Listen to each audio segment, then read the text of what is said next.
Só, a revisão do capítulo 13 e 14. O que que é o capítulo 13 e 14? O capítulo 13 é a definição de quantidade de movimento, impulso, variação da quantidade de movimento e teorema do impulso e quantidade de movimento. Beleza? O capítulo 14 é a aplicação disso, que é chamado de colisões. Beleza? Show de bola? Então, a primeira coisa que a gente vai fazer aqui, vamos lembrar como é que a gente calcula a quantidade de movimento. Alguém lembra? Isso, quantidade de movimento é massa vezes velocidade. A quantidade de movimento, gente, também pode ser chamada de momento linear. Momento linear. E aí é como vocês disseram. A quantidade de movimento é você pegar a massa e multiplicar pela velocidade. Lembrando que a massa normalmente é em quilogramas e a velocidade é em metros por segundo. Segunda coisa que a gente viu, o impulso. Alguém lembra como é que a gente calcula o impulso? Isso, o impulso é a força vezes o intervalo de tempo, não distância, viu, galera? Intervalo de tempo. Terceiro, teorema do impulso e quantidade de movimento.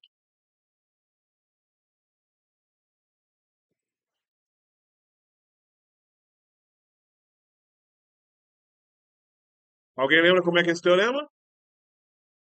O impulso, ele é igual à variação da quantidade de movimento. Beleza aí? Movimento final e inicial. Isso mesmo, perfeito. É essa a ideia. Então, olha só, galera. Quantidade de movimento, massa vezes velocidade. Impulso, força vezes intervalo de tempo. Teorema, impulso é igual à variação da quantidade de movimento. Beleza? Show de bola? Tá. Isso aqui vai permitir que a gente faça os primeiros exercícios. Para não ficar uma revisão muito bastante, eu vou fazer primeiro a revisão de exercícios usando essa relação que a gente viu aqui agora, e depois a gente vai para colisões, que é usar a conservação da quantidade de movimento. Beleza? Tem alguém ainda copiando essa parte?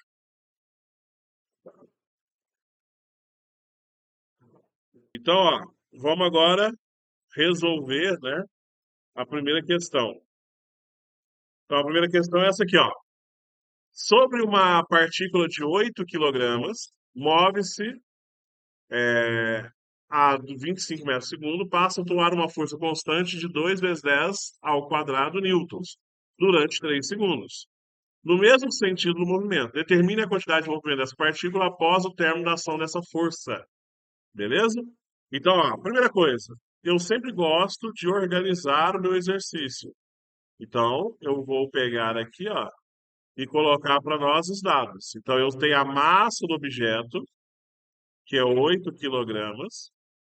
Eu tenho a velocidade inicial desse objeto.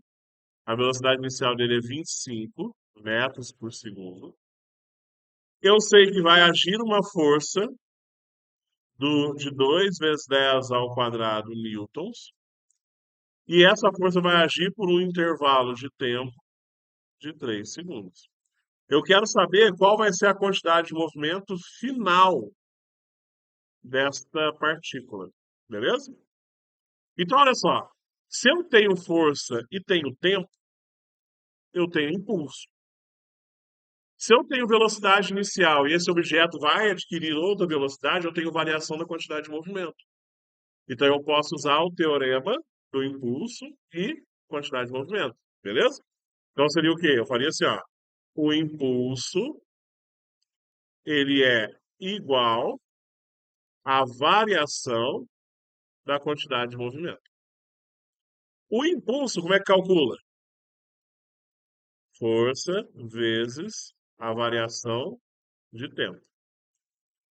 A variação da quantidade de movimento é o quê? É a quantidade de movimento final menos a quantidade de movimento inicial. E aí, ó, eu vou ver o que que eu tenho e o que que eu não tenho. Eu tenho a força? Tenho. Vou substituir. 2 vezes 10 ao quadrado é a mesma coisa que 200. O tempo é 3. A quantidade de movimento final, eu não sei. É o que eu quero descobrir. Menos. A quantidade de movimento inicial é o quê? É a massa vezes a velocidade inicial. Show de bola? Então aqui eu vou ter o quê? Eu vou ter 200 vezes 3, que é 600.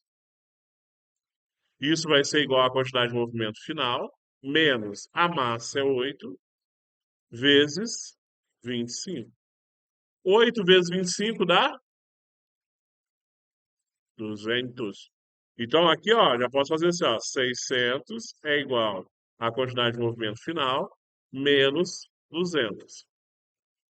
E aí eu vou poder trazer para cá e falar, ó, a quantidade de movimento final, ela é igual ao quê? A 600 mais 200. 800 quilogramas vezes metros por segundo. Tudo bem até aí? Dúvidas? Não? Muito bem. A hora que eu puder mudar, vocês me avisam. Deixa eu dar uma... Então, pessoal, vamos fazer isso aqui agora, ó. Um objeto desloca-se com momento linear, que é a quantidade de movimento, né? Igual a 50 quilogramas vezes metros por segundo. Então, quer dizer, a quantidade de movimento, a gente já sabe que vale 50 quilogramas vezes metro por segundo.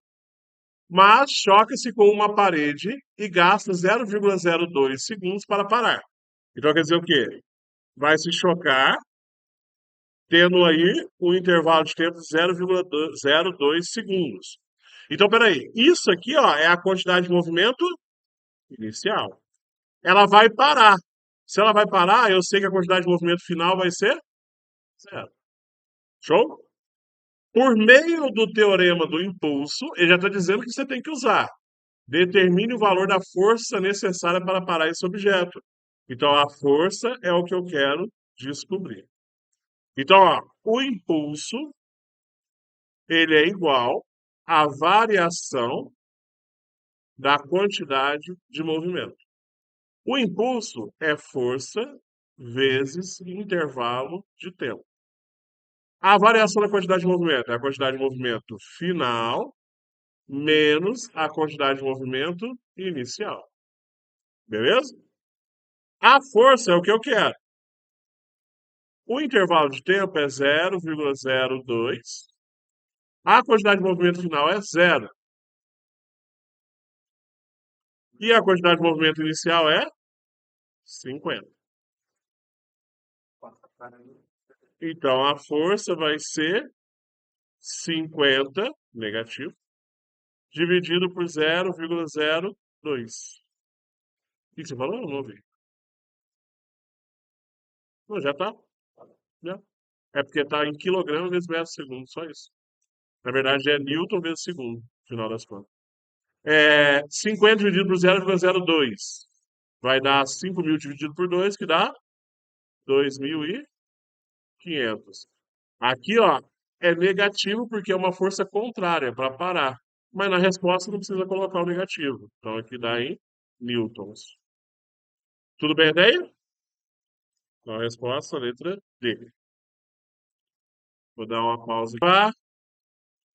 Então, olha só, vamos fazer isso aqui agora. Um carro de massa igual a 1.200 quilos desloca-se com uma velocidade igual a 36 quilômetros por hora. Quando o motorista acelera, passa a se movimentar com uma velocidade igual a 54 quilômetros por hora. Se o tempo gasto para a mudança de velocidade foi de 2 segundos, determine a força resultante que agiu nesse carro, né? Nesse veículo. Então, olha só, a ideia aqui é o seguinte, vamos lá. Primeiro, vou retirar os dados aqui, ó. Então, eu sei que a massa que eu vou utilizar é 1.200 quilogramas. A velocidade inicial é de 36 quilômetros por hora. A velocidade final é de 54 quilômetros por hora. O intervalo de tempo é de 2 segundos. E eu quero saber a força. Gente, isso aqui tem duas maneiras de fazer. Eu vou fazer com as duas. Primeiro, antes de qualquer coisa, antes de eu sair fazendo, eu tenho que lembrar que eu não posso trabalhar com quilômetros por hora. Então eu tenho que dividir por 3,6. Aqui também eu vou ter que dividir por 3,6. Então, ó, 36 dividido por 2,6 dá 10 metros por segundo. 54 dividido por 3,6 dá 15 metros por segundo. Perfeito. Muito bom. Aí vamos lá. Agora eu vou resolver. Eu quero a força, então eu vou usar impulso é igual à variação da quantidade de movimento. Aqui vai ficar o quê? Força vezes intervalo de tempo é igual à quantidade de movimento final menos a quantidade de movimento inicial. Então, a força vezes 2 é igual à quantidade de movimento final, 1.200 vezes 10. Oh, 15, obrigado. Aqui é 15. E a quantidade de movimento inicial é 1.200 vezes 10. A força vezes 2 vai ser. Eu vou usar uma relação matemática aqui, ó. Eu tenho 1.200 aqui, 1.200 aqui. Vou colocar em evidência. 1.200. E isso vai estar multiplicando 15 menos 10. Então, a força vezes 2 é igual a 1.200 vezes 5. Tudo bem até aqui? A força, então, é 1.200 vezes 5 dividido por 2. Para facilitar, 1.200 dividido por 2, 600. Vezes 5 dá 3.000 newton. Beleza daí? Oi?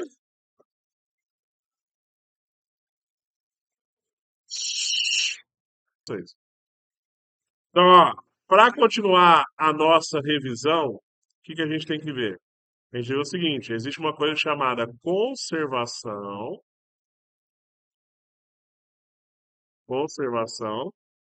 da quantidade de movimento.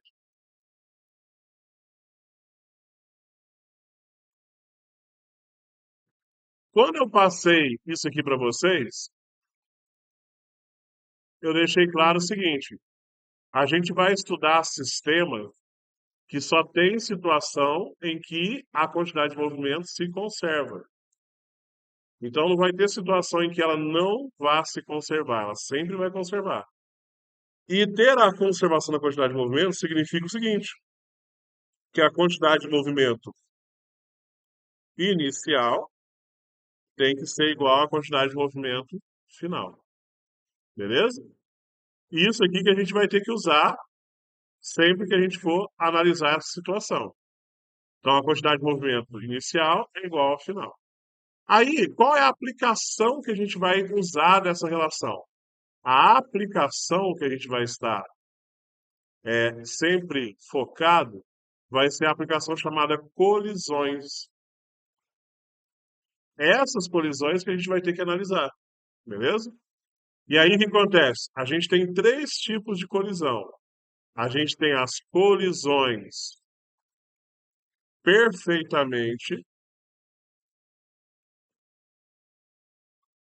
elástica.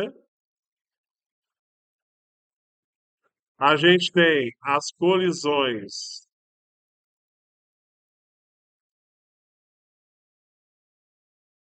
perfeitamente inelástica e a gente tem as colisões parcialmente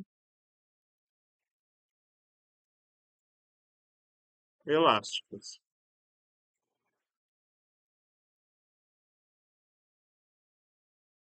Beleza? Ó, as colisões perfeitamente elásticas, elas têm conservação da quantidade de movimento e de energia. Então, a quantidade de movimento do início é igual à quantidade de movimento do fim. E a energia do início é igual à energia do fim. Nas colisões perfeitamente inelásticas, a quantidade de movimento do início é igual à quantidade de movimento do fim, e a energia do início é maior do que a energia do fim. Ou seja, não teve conservação de energia aqui. Na colisão parcialmente, a quantidade de movimento inicial é igual à final, está em conservação, e a energia inicial também é maior do que a energia final. Então quer dizer o quê? Esses dois aqui não conservam energia. O de cima conserva. Como a gente vai resolver qualquer uma dessas situações, a gente vai usar a conservação da quantidade de movimento. O que, que muda de um para o outro? Quando é uma colisão inelástica, os corpos ficam juntos. Colidiu, grudou. Quando é parcialmente, os corpos batem, se movem para o mesmo lado, mas não ficam grudados. E elásticas, eles batem e voltam. Beleza? Essa seria uma definição rápida e direta. Então, ó, elástica bate e volta, inelástica bate e gruda, parcialmente vão para o mesmo lado sem estar grudados. Tudo bem até aí? Sim ou não? Muito bom. Então, o que acontece? Na próxima aula, né, na aula da tarde, eu faço os exercícios relacionados a isso com vocês.